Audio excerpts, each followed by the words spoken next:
Hey, Mama, you're listening to the Resting in Motherhood podcast with your host and new motherhood BFF, Brittni Maya.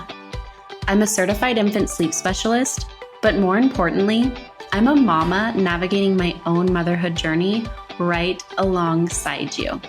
So join me weekly as we discuss the real, raw, and relatable truths of motherhood.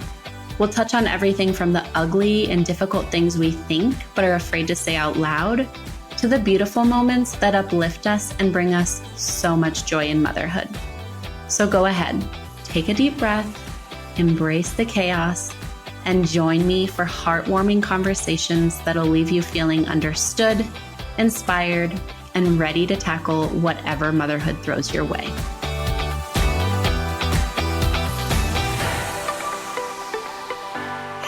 Hello. I am so excited today. We have a guest that I've been so excited to interview.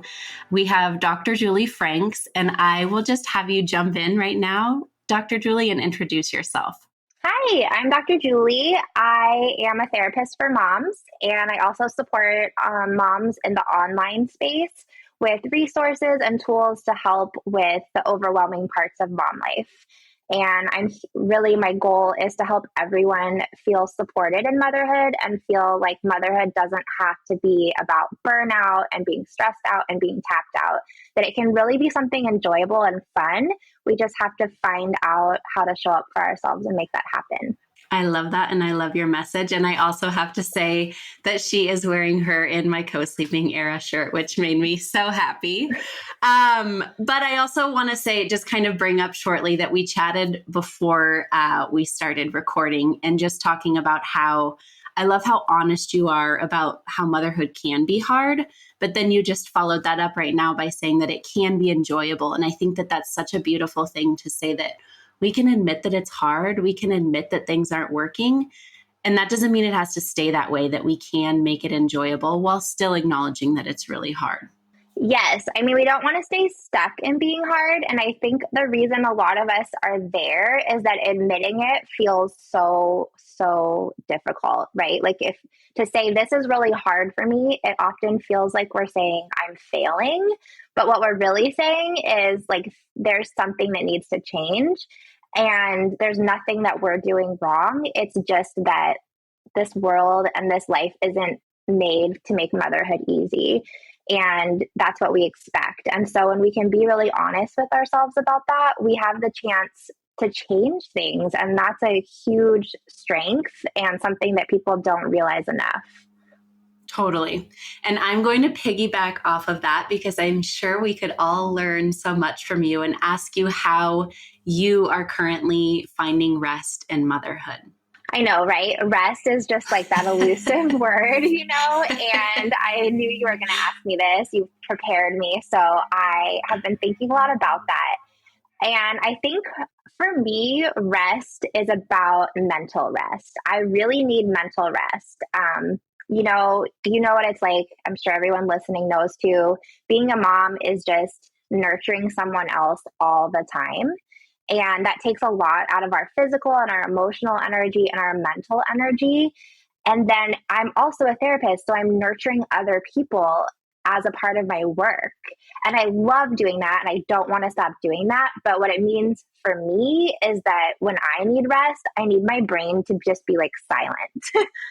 And to do that, I'm finding I have to get out of the house. Like I have to be somewhere where like nobody knows me, nobody's going to ask me anything, and there's nothing that I can do to like improve the cleanliness of the house or take care of one of our pets or something like that. So I'm getting out of the house every single day and just trying to go somewhere that nobody knows me. I love it. Nobody knows you. Nobody needs anything from you. And I cannot even imagine.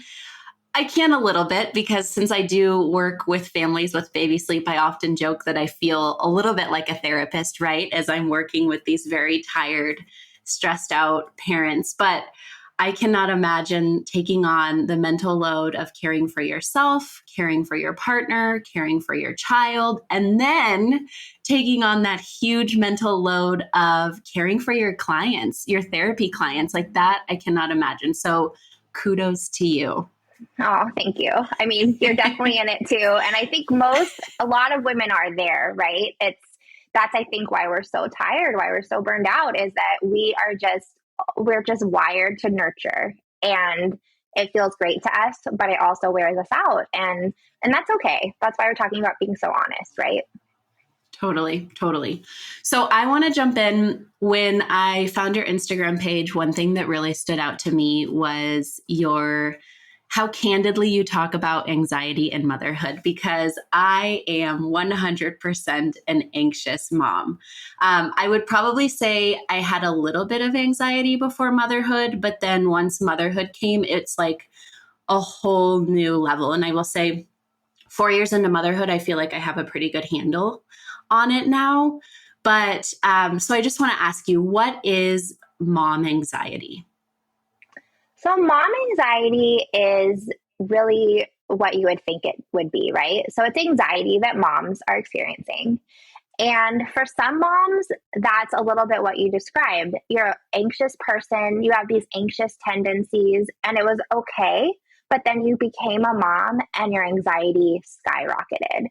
For some people, that's really unbearable. And then for other people, it's just a little bit worse. But the key idea is that the anxiety doesn't feel good. And it's different for everyone. So it's hard to say, here's how I would define anxiety. For some of us, it's going to be all about our mind and our thoughts. And a lot of times we have a stereotype that those thoughts are about worry, like we're worried about things. And it can be that, but it's also feeling like you have to be perfect. It's feeling like you're failing. It's playing a tape in your mind of what you said to that person in the mom car line, or how you interacted with the teacher at drop off. It's all of those thoughts. And a lot of times for moms, it's just all in their minds. For other moms, it's in their bodies. So they don't have these worries. They don't think about things they've said to other people, but their body is just tense. It's stressed. They're not sleeping. Their eating has changed. Their muscles hurt, digestive issues, all sorts of things that can be about mom anxiety. And we often see that both of those things get really worse, especially when you become a mom, because you're not sleeping. You're 24/7 caring for someone else. Your hormones are changing incredibly. Your body is changing. And then on top of that, most moms are not getting the support they need in their family life. Even with the best of intentions from our support networks, we just don't have enough support.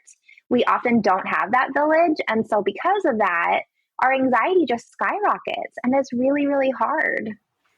Thank you for sharing all of that. And there were so many things that you said that I'm like, oh my gosh, that's me. Like the tape recorder on repeat, I'm like, oh my gosh, that's me. And I think that we don't even realize, probably a lot of moms, that it's anxiety. We might just think like, oh, I'm stressed out, right? So I think just knowing that this is a real thing can help a lot of moms. And you kind of touched on it already, but can a person or a mom who didn't have anxiety before motherhood now have anxiety? Yes, that I see that all the time in my practice. I'm not one of those moms. I'm like you. I'm probably got worse anxiety than you. I have always had really extreme anxiety, but high functioning, to where I don't think I even realized I had anxiety until I went to graduate school and learned more about it. And so my anxiety got worse. But there's lots of moms who experience it for the first time in new motherhood. And for a lot of moms, I think that's the lack of sleep. It's that all of a sudden their body isn't getting this rest and this restoration. And so because of that, these tendencies come out that never happened before. The other reason I see new moms developing anxiety is that pregnancy and birth was not what they anticipated or expected. It went differently. The plan didn't work out. They went through some type of trauma that sunk in and is coming out of their body as anxiety. Their body's just trying to deal with it and not knowing how. Thank you. And what would you say? I mean, this is the $1 million question, but what are some real life tips and I know you can't go super in depth, but some real life tips for dealing with anxiety in motherhood. So my overarching tip for every single person, because I know that anxiety is different for every mom, is to find a support network. And, a lot of times we talk about that as finding your village. And I like that phrase because it's like popular, it feels good, but I don't know how representative it is all the time. So if we were going to talk about it as far as a village, I think we want to talk about it as people in our personal life and then getting some support that isn't necessarily a doctor or a therapist, but is some kind of support where somebody's been through it before. So I think it really helps for everyone to have someone that they can lean on that says, hey, I know what anxiety feels like too. I know what anxiety is, and I can help you figure out what anxiety is for you. And I can support you in having time to do that. So I know for me in very early motherhood, I really needed space to just rest and feel like I could even figure out why I wasn't feeling great. And in order to do that, I needed support because my husband had to go right back to work. He didn't get a paternity leave. And so it was kind of getting creative, like, where can I go? And I actually found that one of the places I could go was acupuncture and going to a chiropractor, which cared for my body and helped to release some tension because they allowed my child to go with me. And so it was like finding ways, like, how can I care for myself? I need this support network. And for me, it was during COVID. So people couldn't come over and hold the baby. People couldn't come over and help clean the house and give me some space. For me, it was really finding people outside of the home, professionals that didn't deal with anxiety at all. They dealt with bodies, but getting a support network from them. So I always say, let's start with building a support network, because that gives you time to have space to figure out what you're even feeling, what your body is feeling like, what your mind is feeling like, and to look at your thoughts in a way that you can sort them out so that you know where to go next. That's so insightful. And I gave a big smile when you said that about acupuncture and chiropractor, because those are my two biggest tools for regulating my own nervous system. And the only reason I actually started those was because my therapist brought them up. Well, why don't you try like doing something for yourself? Go to the chiropractor, go get acupuncture. And I will tell you, ever since starting them, it didn't I don't think you can ever cure anxiety, right? But it didn't make my anxiety go away. But what it did do was it gave me a baseline of like, oh, like this is what I can feel like. So now when the anxiety comes, I can actually recognize, oh, I'm feeling anxious. Whereas before I was just so anxious about everything, it felt like that was my new normal. So it really helped me get to a baseline. But I like that thought of like finding your support system, because I think it makes you focus on yourself, which we forget to do as moms. And then it also, like for those two examples, they really actually do help with the nervous system. So that can help with anxiety. But that is so insightful. I love that. Yeah, I love to start there. So I always say, let's start with a support network. Give yourself some space. Figure out what is even happening for you, because it feels so jumbled. When you have anxiety, it's like everything is so jumbled up inside and your body gets tight. Your mind is so confused. So if you can get a little space from that, then you can decide what to do next. And I think that moms don't have enough time. They don't have enough time for themselves. So we can't make an elaborate plan, and we need something that's doable. We need something that usually that kids are allowed to be involved in, right? And we need something that also nurtures ourselves. I think that's a really good place to start too, is with nurturing ourselves, because it won't solve the anxiety, but there's no way that our anxiety can go away if we aren't caring for ourselves at least a little bit. Totally. So here's a question for you. I probably didn't start caring for myself until my daughter was around 18 months. So if you had a mom in front of you who is like right in the thick of it, like in the first we'll say in the first year, but I think even more specifically, like those first 6 months where your life has totally been flipped upside down and you want to be a good mom, but you also are drowning either in anxiety or just fear. I guess that would still be anxiety, but fear of screwing up. You want to be the best mom you can. What would you say to that mom in terms of how can she make small steps to take care of herself that don't feel overwhelming? Because I think even sometimes when you have anxiety, doing something different, like going to the chiropractor or going to get acupuncture, can even trigger your anxiety more because you're afraid to leave the house. You're afraid to do something new. So that was a long-winded question, but what would you tell that mama? I'm all about these, like, I call them like micro doses of I love self-care. it. So I'm all about finding these 30-second moments. And that's what really has worked for me as a mom. And I will say that as a therapist who primarily worked with moms before I had my own child, I did not recommend this. I was like, take a half an hour for yourself, take an hour, find someone to watch your kid, right? All these unhelpful things that don't really happen. And since becoming a mom, what I found worked for me and has really been working for moms I work with in my practice is finding these 30-second time increments and committing to trying one new thing just for the day. So, for example, something really easy that all moms can do is find a mantra that represents something they really want to embody. So for me, sometimes it's just, I'm a really, really good mom. Or sometimes it's, you deserve a break. And when I notice throughout the day that things are getting tough, I will just say, you know what? Like, nothing bad can happen in 30 seconds. Whether my son's napping in my arms or he's playing or whatever, I just say, take a deep breath, and I like repeat it to myself for 30 seconds. And then I'm like, okay, I'm going to go back to my day now. And so I just take these 30-second breaks. I use mantras a lot because everybody can use one. Sometimes a mantra can feel like too much. So it can help to just use a word. Some days my word is like patience. I need patience. So that's my thing is, let's find 30 seconds and let's use a skill. Sometimes it's a breathing exercise. Sometimes it's a mantra. It's trying to be kind to ourselves in those 30 seconds. Sometimes I'll, take those 30 seconds and just go outside and stand on my porch for 30 seconds and just breathe and listen to what's going on and come back inside.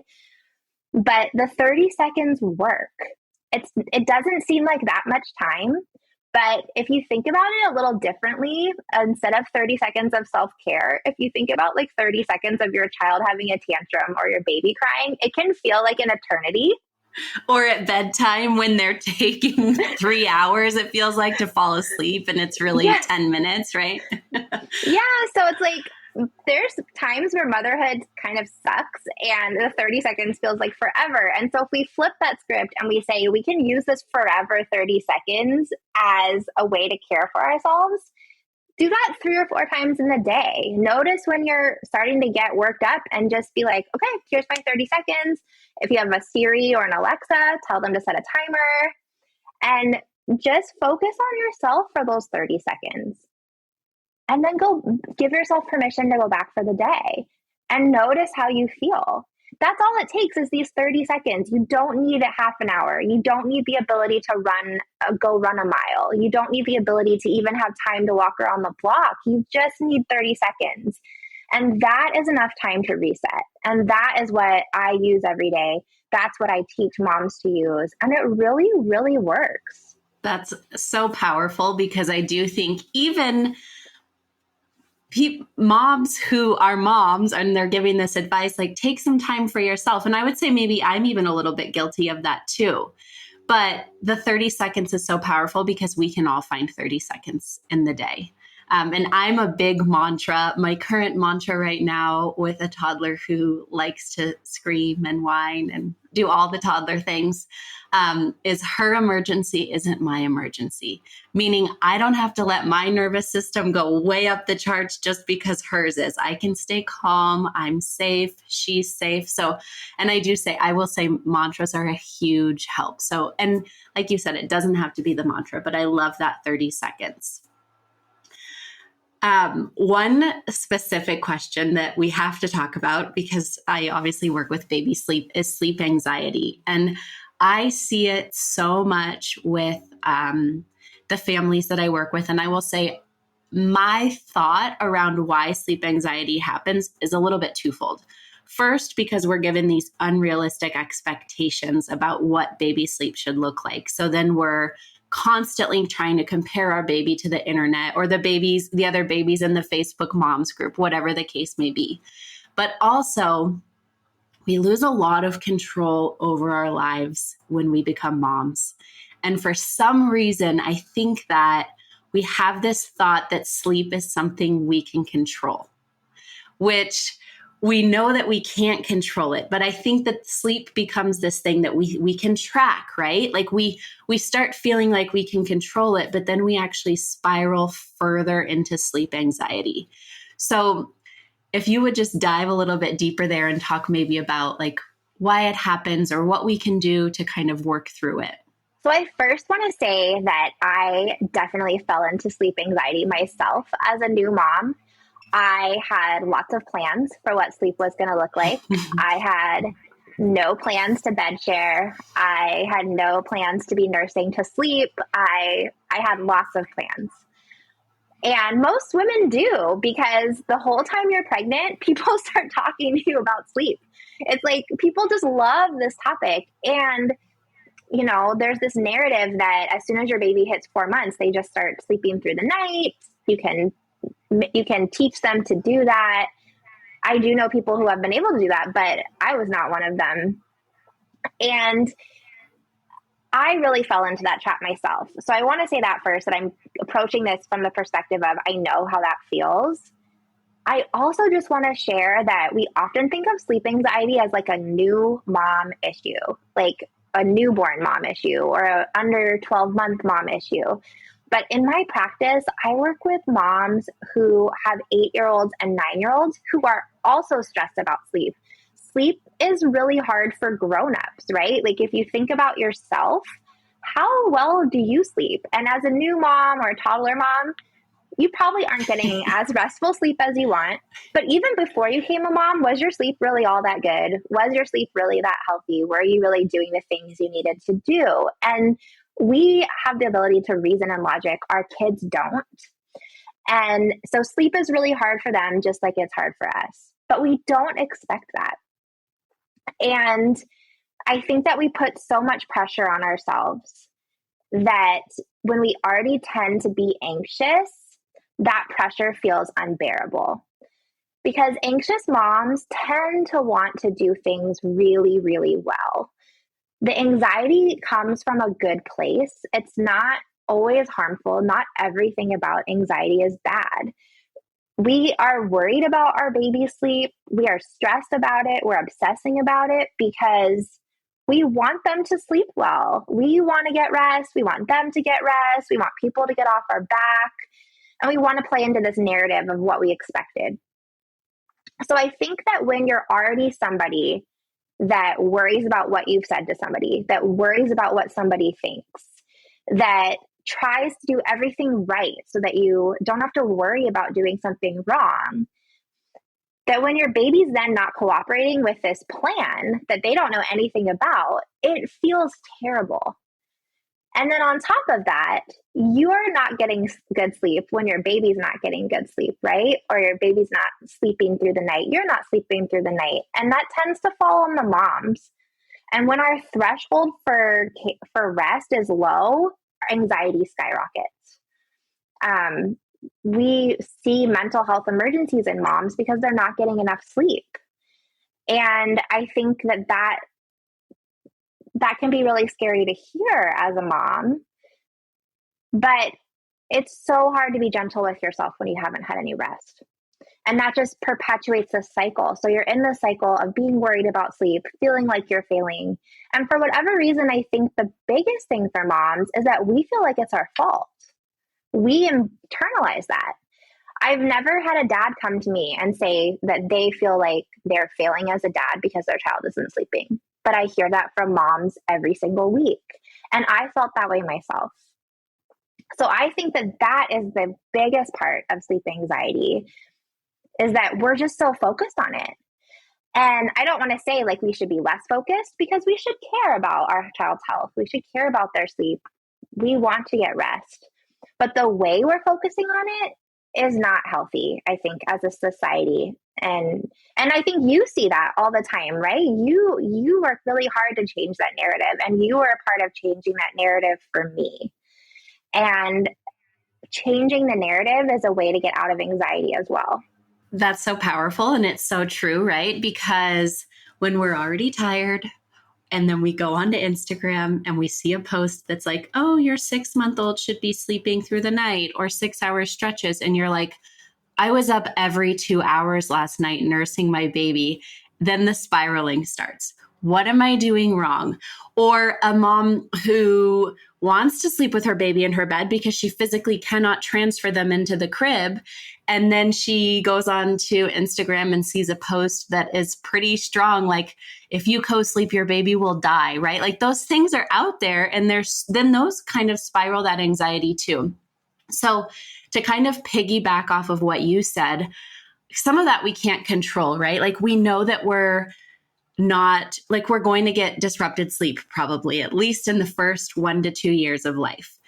So that piece, I mean, there are parts of it that we can control, right? Like that, I work with families to help them get to a place where sleep feels sustainable, but kind of muting the voices that are triggering that anxiety. So like, if you have to go unfollow every sleep training page that you're currently following that's telling you you need to have your baby on a strict schedule, or that they need to be napping at least 1 hour for every nap, go and follow those accounts, go mute them, and kind of curate, if you're going to be on social media, curate it to content that kind of brings you peace instead of amps up that anxiety. Or maybe it means you get out of the Facebook moms group that talks of, like, I don't know your thoughts on Facebook moms groups, but I think that they can be a little bit toxic. I think that they can create a lot of stress.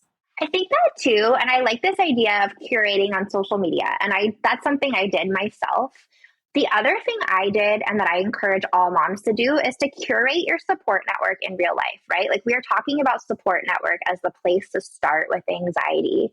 And for me, my son changed pediatricians. The pediatrician we were working with, she's a wonderful doctor. She was not supportive of the way we were sleeping. And I feel that we had really good reasons. My son was very sick as a young newborn. He has food allergies, but we didn't know that at the time. And the only way he could sleep was on me. He would just otherwise cry. And she had a very different take on what his sleep should look like. And it was really stressful to me, to the point that I did not want to go to his well child checkups. The well child checkups felt to me like somebody telling me that I was doing it wrong. And I think that is actually what was happening. But I was so tired. I did not have the ability to deal with that. It just skyrocketed my anxiety. And I was really lucky that a family friend, who I probably doesn't even agree with how we're doing our baby sleep, she said, you've got to change pediatricians. And I thought, can you even do that? Right. And then I'm anxious about that. What are they going to think of me? I live in a small community. I'm going to have to break up with my pediatrician. But once I did that, and I tried a new pediatrician, and I was honest with her about what we were doing, and she said, I totally get it. I did the same thing. And it was like, I found a new support in my network. I found somebody that could say, I don't have all the answers, but I'm not going to try to criticize you. I'm not going to try to change you. I'm going to support you. And so I think about curating the professionals that we're interacting with, not just for ourselves, but for our kids, and finding childcare. If you need childcare, finding childcare that works. That's the other thing I did. I changed up our childcare. We had a spot in daycare and it wasn't going to work because of the sleep. They weren't going to be able to accommodate the way sleep went for us. And it was really hard and very expensive for our family to make this change, but we made a change and we created a new support network. And I think that's hard to do because when you're pregnant and before you meet your child who has their own unique needs that interact with your changing needs, you have no idea what you need. I had no idea that I was going to need a pediatrician that felt this way. I had no idea that my childcare provider was going to need to be okay with baby wearing naps.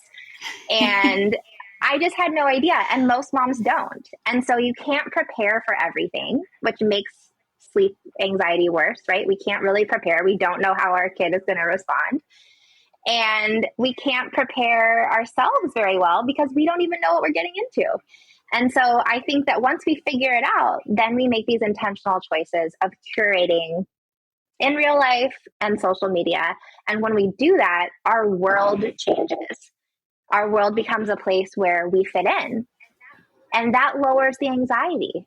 Totally. Well, and it goes back to what you said at the beginning, which is you create your, what did you call it? Your support system or your support network instead of a village or a village.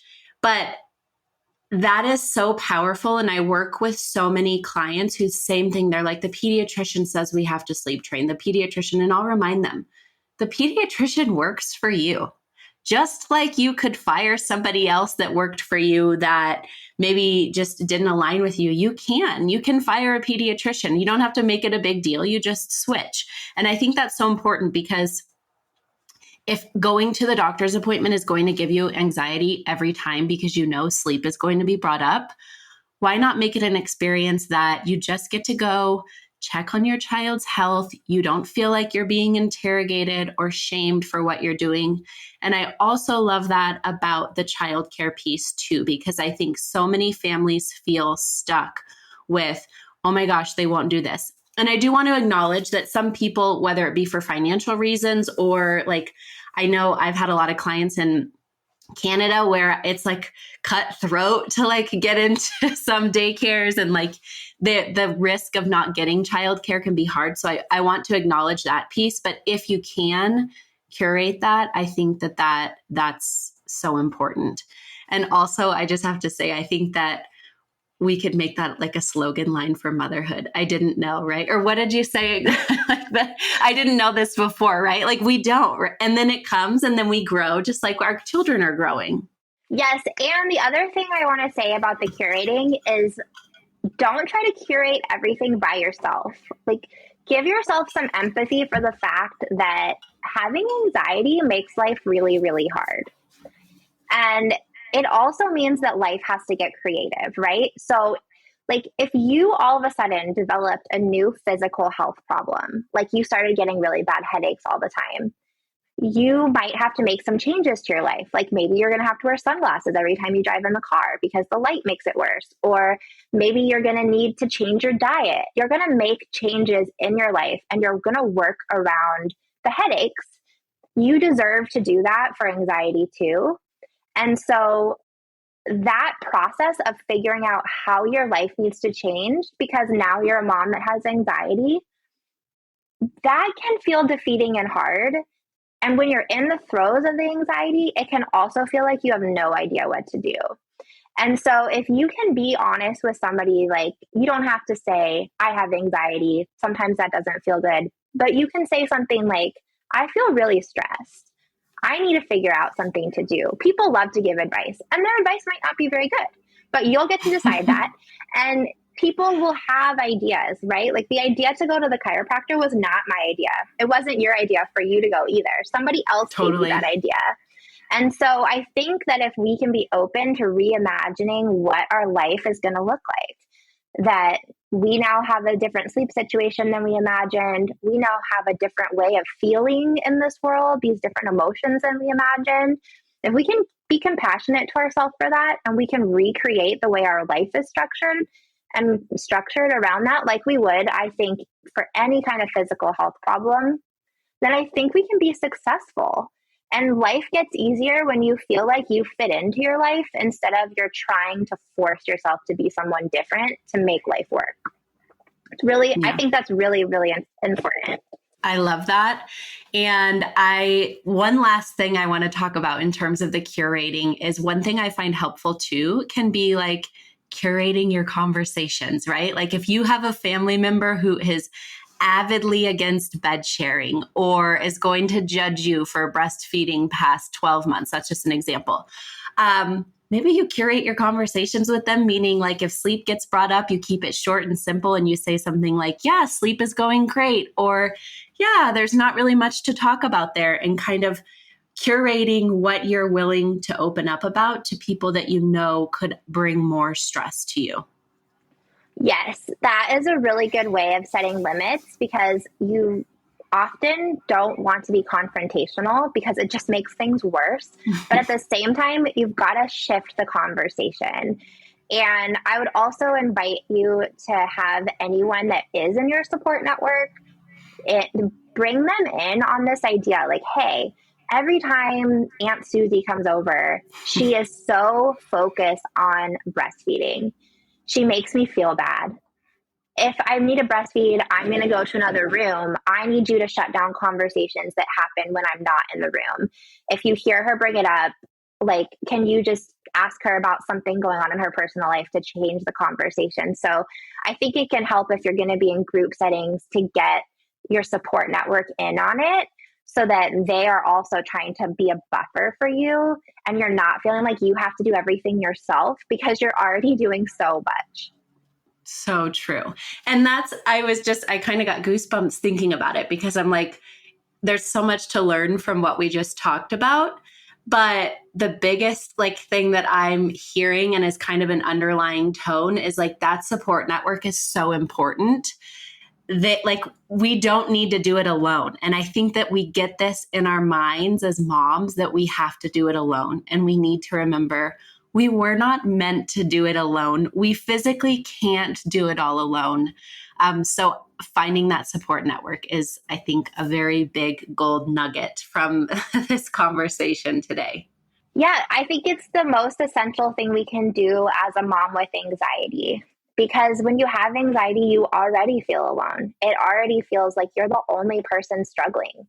And it looks like other people are doing a better job than you are, and they're not. But Totally. maybe they have different struggles. We don't know. People have a private life that they don't show, and people have a public life, and publicly things often look a lot better than they are. And for anxious moms, things often look really good on the outside. And so it feels really lonely on the inside. And if you can get that network that knows what it's really like for you, you have the chance to start getting better. And will your anxiety go away forever? I can't promise that. But your anxiety doesn't have to feel so bad. It doesn't have to feel like it's running your life. Thank you so much. It was such a pleasure chatting with you. You're so knowledgeable. You're such an amazing resource. I'm so thankful that you came on today. Do you have any you already gave some beautiful last minute parting words. So if you don't, I totally get it. But do you have any last minute parting words or wisdom that you would like to impart on us? And then also, can you share with us where we can find you, how we can work with you or learn from you? One thing I want to share is that if it's feeling like it's too much to create your support network right now, that there is a support network with Nurturing the Sisterhood. My goal really in creating this community of moms online is that it is a community of moms who get it and who you can be a part of. It's 24/7, right? It's on Instagram. So it's 24/7. And when you're awake in the middle of the night and you're feeling lonely, you can go on there. Same with your page. It really, to me, has always felt like a community of people who really get it. And so as much as we're saying, curate your social media, there are places on social media that you can go where you get that sense of belonging. And belonging is different than fitting in. We don't have to be the same. but we belong in this community where we support each other. So I think those would be my parting words. Belonging is important. And then what was the other thing you wanted me to talk about? How we can learn more from you, where we can find you, how we can work with you, learn from you. So I guess what I can say about that is that there's two different ways that you can work with me. One is in my therapy practice. I support moms in Washington as a therapist. I specialize in anxiety for moms, but I support moms who are going through transitions and different parts of life to try to make life less overwhelming. And that is what I do in my therapy practice. But then in my online community at Nurturing the Sisterhood, there are self-paced resources that you can walk through yourself. Some of those resources are about really learning what anxiety is for you. And then some of those resources are about how to do these microdoses of care for yourself throughout the day. So me walking you through that. And then the other thing I do there is one-on-one consults that I can help you with a specific issue you're facing around mom anxiety or the transition to becoming a mom. So there's different options, hopefully for everybody, but without having to purchase or be a part of anything, I would love for all moms to just come and join the community and help create that support network for other moms that I think is so essential and that I think moms will benefit from so much. Thank you again, Dr. Julie, for being here, for spending your time with us and just giving us so much wisdom and support. Of course. I had a great time. Thank you for having me. Let's meet up next week, too. Make sure to subscribe to the Resting in Motherhood podcast on Apple Podcasts, Spotify, or wherever you're listening. Want to continue this conversation? Head to the show notes for this episode at restinginmotherhood.com/podcast, or connect with me on Instagram at resting_in_motherhood.